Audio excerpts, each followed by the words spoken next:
Hello and welcome to today's class. Today we have to take the other extension of the Lorentz force, that is called cyclotron, and we also see Biot-Savart law, which is a very fundamental law.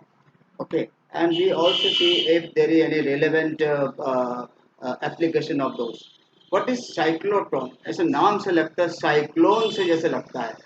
Cyclone come electron, cyclone can plus proton, cyclone can some ion, or an ion से भी हो सकता है last में, और आपके electron में भी है, प्रोटॉन में भी, सब में लास्ट में ओ एन है. साइक्लोन से कहीं ना कहीं कुछ रिलेट. साइक्लोन कैसे होता है? ऐसे आप देखते हैं टोर्नेडो जैसे दिखता है, ऐसे घूमता घूमता हुआ ऐसे जाता है, नीचे से चढ़ता है, ऊपर तक जाते रहते हैं. एक डस्ट पार्टिकल्स का एक एक एक ओवल, एक conical disturbance that is created.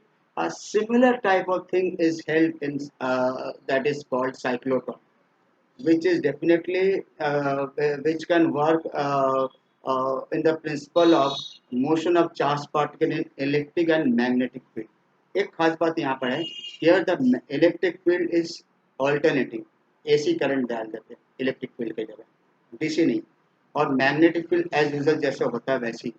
और उससे जो इलेक्ट्रॉन एक्सलेटिंग बिहेवियर आता है. तो what is the main function of cyclotron? Main function of cyclotron is to, it is a machine, is a big machine which is used to generate the accelerated charged particle. It is very much used in the study of nucleus or study of different atoms. Okay, let us see what it is, how the structure is. This is the two-dimensional structure or the cross-sectional view of cyclotron. We can see that there are two, in fact, this type of hollow metallic disc. ये अंदर से पूरा hollow होता है और ये metal का बना होता है. इसको हम लोग D कहते हैं. That we call as Ds. Okay, they are called as Ds. इसको हम लोग D से लिखते हैं. D1, this is D1, this is D2. ये सेमी सर्कुलर आपको दिख रहा है यहाँ पर, लेकिन हकीकत में कैसा होता है? ये हॉलो सेमी सर्कुलर सिलेंडर होता है. ये पोर्शन से चार्ज पार्टिकल एंटर करता है, पूरे घूम घाम कर फिर निकल जाते हैं यहाँ से, और उसके बाद दूसरे वाले में डी ऐसे ही बना रहता है, दूसरा डी ऐसा होता है, लाइक दिस. ओके, टू डीज आते हैं. तो थ्री डायमेंशन में आप कंफ्यूज कर सकते हैं, इसलिए नहीं बनाया, तो टू डायमेंशनल व्यू हमने बना दिया. Okay, this red cross means it is the direct magnetic field. Magnetic field is perpendicular plane of whiteboard, and आपके लिए perpendicular plane of paper in downward direction. ये हो गया. This S is the source of charged particle or ions. जो ion source होता है वो यहाँ पर रख देते हैं. ठीक है? Clear? And what is the function of this? इसका क्या रोल होता है मेन चीज, वो आपको मालूम होना चाहिए. It is a machine. It is a machine which is used to produce accelerated charged particle.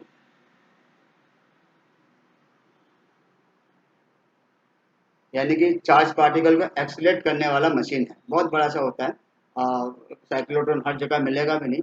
जहाँ एटॉमिक स्ट्रक्चर वगैरह स्टडी करते हो वहाँ पर आपको मिलेगा. आपको there are two basic famous cyclotrons are there. One is situated, one is installed at Punjab University, Chandigarh, and other the even bigger one is situated at Variable Energy Cyclotron Center, Kolkata. It is in Sector 5, Kolkata, where the big cyclotron is installed there. They used for measuring or used for getting the acceleration or the energy of charged particle. Energy निकालने का क्या तरीका वो हम लोग इसमें देखेंगे. तो इसका एक चार्ज पार्टिकल इसमें बना हुआ है, और इसका डिस्क्रिप्शन लिखवाने की जरूरत नहीं, आप just explanation is enough. This charge particle is emerging from this ion भी हो सकता है, या चार्ज पार्टिकल जो भी होगा, फ्री प्रोटॉन कुछ भी कर सकते हैं, that is emerging from this plus this point source S. It is given an oscillator. This is oscillator, a AC source, AC source with high frequency and voltage, high frequency end voltage ये दिया रहता है इसमें, ये oscillator ओ दिख रहा है आपको, ठीक है। तो ऐसे ऑल्टरनेटली एक बार इसको प्लस करते हैं, इसको माइनस, तो ये माइनस ये प्लस, ऐसा होता रहता है, ठीक। मान लो तो ये प्लस चार्ज निकल रहा है, यहाँ से प्लस क्यू चार्ज निकल रहा है, तो प्लस क्यू चार्ज निकलते हैं, इसको जिस समय यहाँ पर ये नेगेटिव चार्ज है, ये प्लस है मान लो, तो it will be attracted towards this, it will go towards this, तो यहाँ से यहाँ तक जा रहा है। अब जैसे ही जाएंगे तो अब ऑब्वियसली है it is in the magnetic field पूरे सिस्टम में है, तो naturally it will have a circular term, पूरा सर्कल होने के पहले ही ये यहाँ से निकल आता है, तब तक ये पॉजिटिव हो जाता है, तब तक ये नेगेटिव हो जाता है, ये पहले नेगेटिव था इसलिए अट्रैक्ट हुआ पॉजिटिव चार्ज यहाँ पर, now it becomes this one is negative, तब वो घूम कर इधर आ जाता है। अच्छा, ये जो गैप एरिया बीच में है, there is a gap between two dees, they are called dees, ये जो डी, ये D1 D2 दिख रहा है, इनको हम लोग क्या कहते हैं, डीज, ये डी से ही आया, इसको डीज लिख दिया, DEES, ठीक है वही चीज।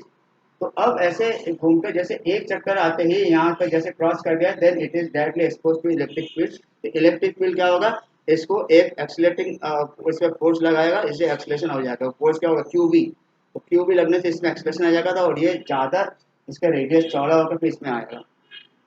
अब जो एक्सीलरेटेड है नेचुरली रेडियस बढ़ गया, एनर्जी बढ़ गया, तो एनर्जी रेडियस बढ़ गया, तो अब इस पे आ गए, फिर जाते जाते यहाँ पर पूरे आधे चक्कर काटने के बाद then again this become negative, again it will switch over to this, and once it covers semicircle inside the D1, then again it will leave this edge of D1, and again ये gap में आता है, तो gap आने के फिर उसका radius और बढ़ जाता है, और रेडियस बढ़ के ऐसे चलते जाते हैं, तो ये प्रोसेस चलता रहता है। आप देखिए पहले छोटा सर्कल, फिर बड़ा सर्कल, फिर और बड़ा, ऐसे करते करते करते जब तक डी के रेडियस के बराबर आ जाए, तो it will escape in this group, यहाँ पे आपके एक्सीलरेटेड चार्ज पार्टिकल होगा, चार्ज पार्टिकल, ये एग्जिट रूट है, यहाँ से वो निकल जाएगा बाहर, जिसको कि हम लोग एग्जैक्टली मेजर करते हैं, और जिसका यूज करते हैं न्यूक्लियर डिसइंटीग्रेशन करने के लिए, या और कोई न्यूक्लियर प्रोसेस करने के लिए, इस एनर्जी को हम लोग यूज करते हैं। अच्छा, अब देखिए इसमें खास बात क्या है, कि जैसे पहले हमने बताया था कि path of charge particle in magnetic field, हमने उसमें देखा time period is not depending on the velocity, but rather it is 2πm/qv, ये एज यूजर। तो इससे nu c is your the cyclotron frequency, तो cyclotron frequency nu c comes out to be how much, देखिए ये कितना आ जाएगा, this equal to your QB/2πm, QB/2πm आएगा आपका न्यू सी, ठीक है। जब न्यू सी आ गया, तो अब इसका मतलब इस फ्रीक्वेंसी से ये चल रहा है, ये इंस्टेंटेनियस फ्रीक्वेंसी है, लेकिन ऐसे करके अब हर चक्कर में, हर आधे चक्कर के बाद जो है वो उसका एक्सीलरेशन होता रहता है, होते होते ये इसके रेडियस तक पहुंच जाएगा, जब इसके रेडियस तक पहुंच जाएगा, उस समय का केस क्या हो जाएगा, पूरा सर्कल, अगर आप देखते हैं तो जनरल फॉर्म में हम लोग क्या देखते हैं, we generally see that mv²/r equal to QB, so V comes out to be how much? V comes out to be equal to QB R/m। अगर रेडियस ऑफ D, जो कि आप बाहर से आप मेजर कर सकते हैं, radius of D is known, then it is capital R, तो ये कैपिटल R हो जाएगा, and this is your M, ठीक है। तो इस तरीके से हम लोग इसको मेजर करते हैं कि ये V इतना है, जब इतना V आ जाएगा, इतने वेलोसिटी, मैक्सिमम वेलोसिटी कह सकते हैं, जिस समय ये एक्सीलरेट करते हुए बाहर निकलते समय होगा, एग्जिट पॉइंट में होगा, तो उस समय एनर्जी क्या हो जाएगा, kinetic energy equal half mv², तो हाफ mv² से मतलब जब यहाँ पर यूज करेंगे हाफ m v² की जगह हम ये यूज करेंगे u² v² r² upon m², तो एक m तो कैंसिल हो जाएगा, we are left with half Q square B square R square upon M. This is the energy of accelerated electron. Okay. जब ये energy of the accelerated electron इतना आ गया this one, तो इससे क्या कि वो एनर्जी आएगा जिस समय कि ये बाहर निकलेगा। ध्यान देने वाली चीज है, यह वो केस है जिसमें इसका फ्रीक्वेंसी बढ़ते बढ़ते बढ़ते बढ़ते ऑसिलेशन जो ऑसिलेटर है इसके फ्रीक्वेंसी के बराबर हो जाएगा, यानी during that time at the time of exit at the time of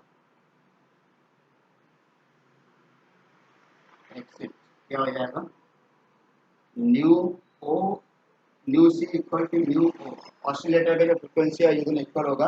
this is called our resonant frequency. उस समय के फ्रीक्वेंसी हम लोग क्या कहेंगे, रेजोनेंट फ्रीक्वेंसी, यानी रेजोनेंट फ्रीक्वेंसी वो फ्रीक्वेंसी है जिस समय की frequency of oscillator frequency of cyclotron is equal to the frequency of oscillators. तो ये एक जनरल टाइम हो गया। तो ऑसिलेटर्स का हम लोग देखा कैसे यूज कर सकते हैं, and these are the very basic fundamental things.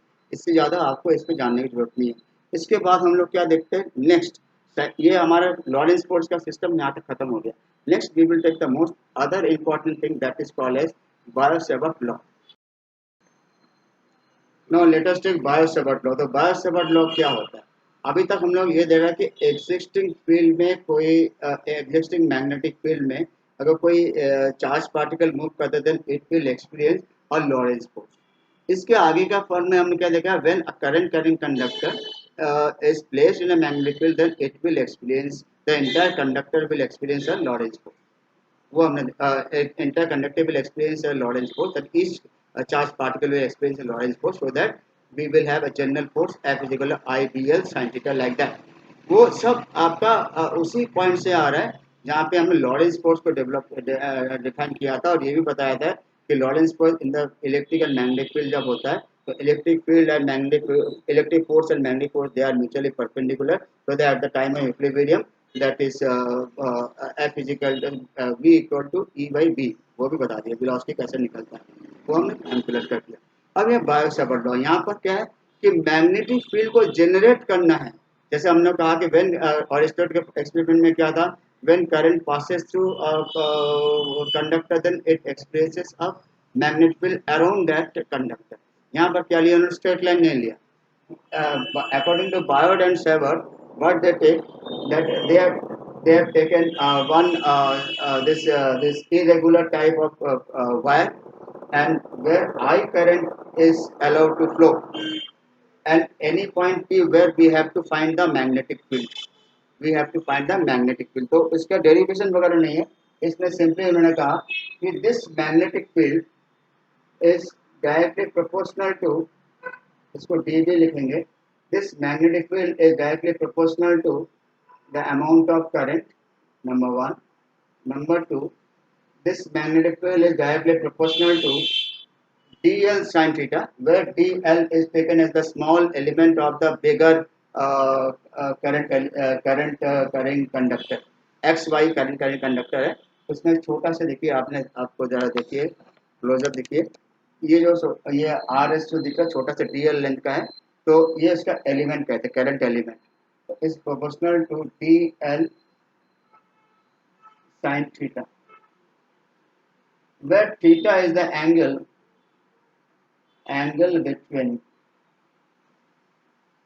between RS between RS and OP, RS and OP। OP कौन सा है, O is the center of that small current element, आपको देख सकता है, देखिए O is the center of current element, ठीक है, and OP is the line joining the external point P and center of current element OP, central current element आपका RS। तो अब इसके मतलब क्या, ये आपने देख लिया, and after that what is most important thing that we have to know, we must know in fact, that is ये एंगल थीटा आ गया, तो it depends on D L sine theta, ये भी आपने कह दिया। नंबर 3 क्या है, it is inversely proportional to square of distance between the point P and the centre of current element. ये आ गया, तो इनको कंबाइन कर ले तो D V is proportional to I D L sine theta upon R square, ये आ जाएगा। इसको एक कांस्टेंट ऑफ प्रोपोर्शनलिटी रखते हैं, उसको हम लोग एक नाम दे दिया, D V equal to mu naught upon 4 pi, it is mu naught upon 4 pi, okay, into I D L sine theta by R square, इतना आ जाएगा।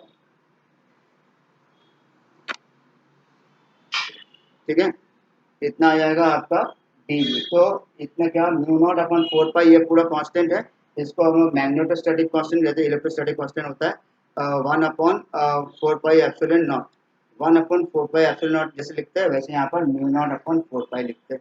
और इसका वैल्यू क्या होता है, what is the value of this, mu naught upon 4 pi, इसका होता है 10⁻⁻7 tesla, it is Tesla meter upon ampere, tesla metre पर एम्पियर। तो ये इसका यूनिट होता है।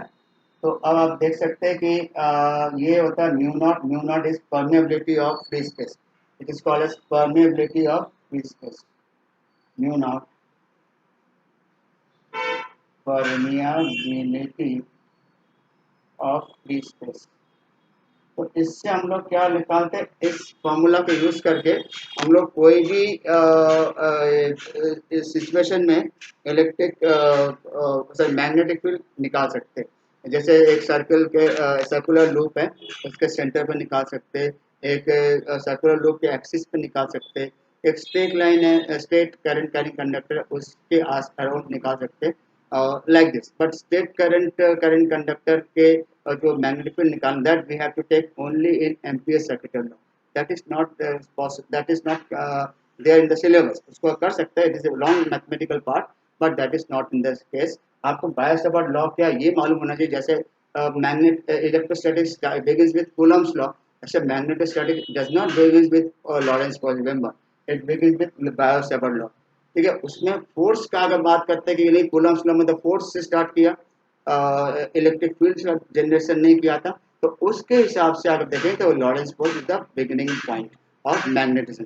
तो magnetism starts with Lorentz force. Lorentz force के कई एप्लीकेशन देख लिया, जैसे साइक्लोट्रॉन देखा, या path of charge particle in magnetic field देखा, या we have seen other things, okay, like the force on a current carrying conductor in a magnetic field। ये सब लॉरेंस फोर्स के एप्लीकेशन देख लिया। तो अब बायोसावर्ट लॉ होता है, तो बायोसावर्ट लॉ के एप्लीकेशन के लिए हम लोग सर्कुलर लूप देख सकते हैं। Centre of circular loop we can very easily see what is centre of circular loop, उसमें मैग्नेटिक फील्ड कितना हो जाएगा। तो that could be our one of the application जो हम लोग अभी देखेंगे। Other application we will not see right now because they will be taken in ampere circular law part। Next is that is the magnetic field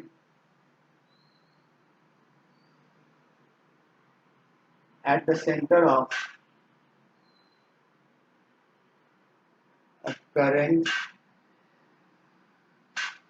circular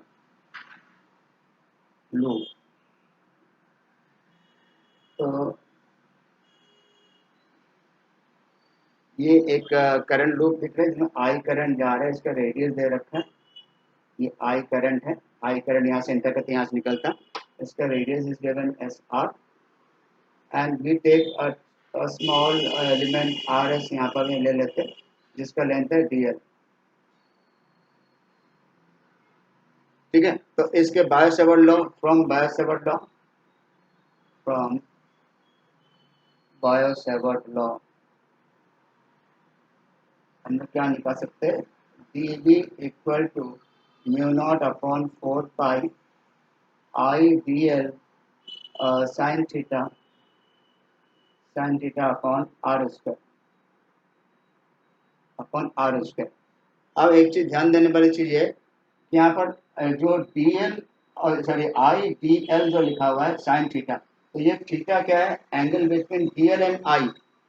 ठीक है, डी एल था और distance between the point O and R. O पे आपको magnetic field निकालना है। You have to find out the magnetic field at the center of current loop, that you have to find out।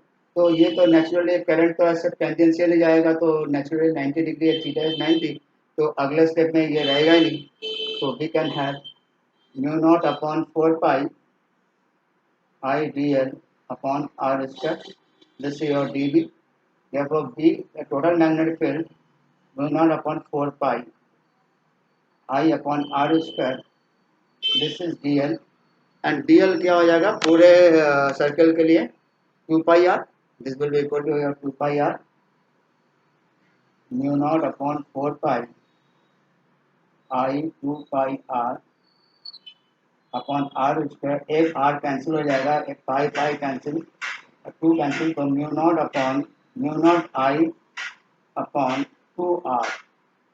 This is the magnetic field at the center of current loop। ये आएगा magnetic field. If this loop is a coil of n turns, if there are n turns, if there are n number of turns, then we have B equal to n mu naught I upon 2r। तो ये एक formula आ गया जो कि इसका direct application है Biot Savart law. With that we have completed today's lecture, and in the next lecture we will definitely see the Ampere circuital law and its application in this determining the magnetic field due to solenoid and toroid. With that we have completed today's lecture। I think you must have enjoyed this। Please see the video completely from the beginning to end, okay? Don't escape the steps in between। Thank you very much।